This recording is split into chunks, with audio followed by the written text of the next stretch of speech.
बहुत सुंदर। आज के प्रसंग में साधुजनों,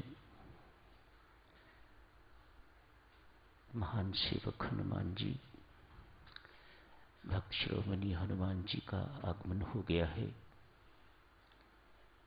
राम जी से मिलन हुआ, दर्शन हुए। उन्होंने सुग्रीव से मिलन करवाया है, मित्रता हो गई है।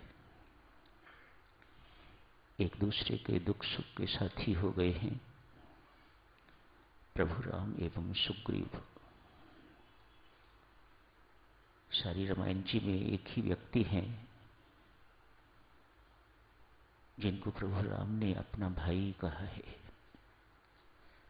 हम 4 थे, आप सहित 5 हो गए। विभीषण को मित्र कहा है, गुहराज को मित्र कहा है, लेकिन सुग्रीव को भाई कहा है। मित्रता के उपरांत सुग्रीव अपनी व्यथा सुनाते हैं। बाली से किस प्रकार वे त्रस्त हैं, सब भेद बताते हैं। प्रभु राम ने आज अभी अंत में बाली को मार दिया है। आध्यात्मिक दृष्टि से साधुजनों, सुग्रीव एक साधक वृत्ति है जो हम सब हैं। हम सब साधक बैठे हैं। हमारे अंदर एक साधक की वृत्ति है, साधनारत हैं हम। इस वक्त भी हम सब साधना में हैं। सुग्रीव साधना वृत्ति है तो बाली अभिमान वृत्ति है। जो हालत बाली सुग्रीव की करते हैं, वही हालत अभिमान हमारी करता है।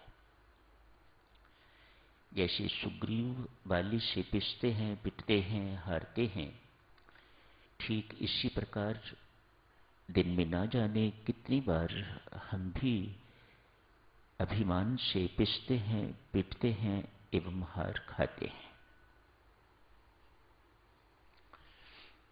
हनुमान जी महाराज संत की भूमिका, गुरु की भूमिका निभाते हुए जीव को, साधक को परमात्मा से मिला देते हैं, परमात्मा का आश्रय दिला देते हैं। सुग्रीव अब रामाश्रित है, जैसे हम सबको भी होना चाहिए। बिन रामाश्रय, बिन राम के अभिमान मरता नहीं है। अभिमान तो साधुजनों इतना महान दोष है, इतना भीषण रोग है, ये साधक को नहीं छोड़ता, सिद्ध को नहीं छोड़ता, सामान्य व्यक्ति को नहीं छोड़ता। सुग्रीव साधक है, अभिमान से हारने वाला। लेकिन जब एक साधक अपनी साधना के कारण, तपस्या के कारण या किसी आश्रय के कारण अभिमानी हो जाता है, तो भगवान उसे पहचान नहीं पाते, ये सुग्रीव है या बाली। यही घटित अभी हुआ। साधक साधक नहीं रहा, उसके अंदर आश्रय का अभिमान आ गया। तो 2 बाली लड़ रहे हैं, सुग्रीव नहीं रहा, तो भगवान मारते किसे?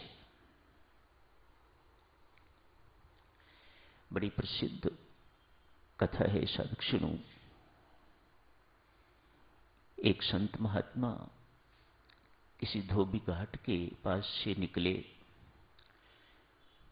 धोबी ने कपड़े धो के तो भूमि पर, घास पर सुखाने के लिए डाले हुए थे।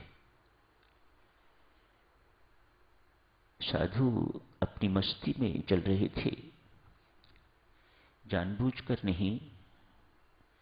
उनका गंदा पांव एक दो कपड़ों पर पड़ गया। धोबी ने देखा तो पहले गाली इत्यादि दी। उसके बाद धोबी ने एक दो थप्पड़ साधु को मार दिए। वैकुंठ में बैठे भगवान का सिंहासन हिला। मेरे भक्त ने जानबूझ के गलती नहीं की, ये दुष्ट इसे मार रहा है, मुझे इसकी रक्षा के लिए दौड़ना चाहिए। बिना लक्ष्मी को कुछ बताए हुए नारायण दौड़ पड़े हैं अपने भक्त की रक्षा के लिए। अभी गंतव्य तक नहीं पहुंचे थे, उसी वक्त साधु ने सोचा, मैं भी इतना ही हट्टा कट्टा हूं, शायद उससे ज्यादा, जितना कि धोबी। दो चार थप्पड़ मार दिए धोबी को। भगवान वापस लौट गए। मां लक्ष्मी ने पूछा, बड़े भागते भागते गए थे और बड़े मुंह लटका के लौट आए हो, क्या बात है? कहा, लक्ष्मी गया तो था अपने भक्त की रक्षा करने के लिए। वहां पहुंचने से पहले ही ये देखने को मिला कि भक्त और धोबी नहीं, दो धोबी आपस में लड़ रहे हैं। मैं वापस लौट आया। अभिमान एक साधक को धोबी बना देता है। मेरी माताओं सज्जनों, इससे बहुत बच के रहने की जरूरत। हर साधु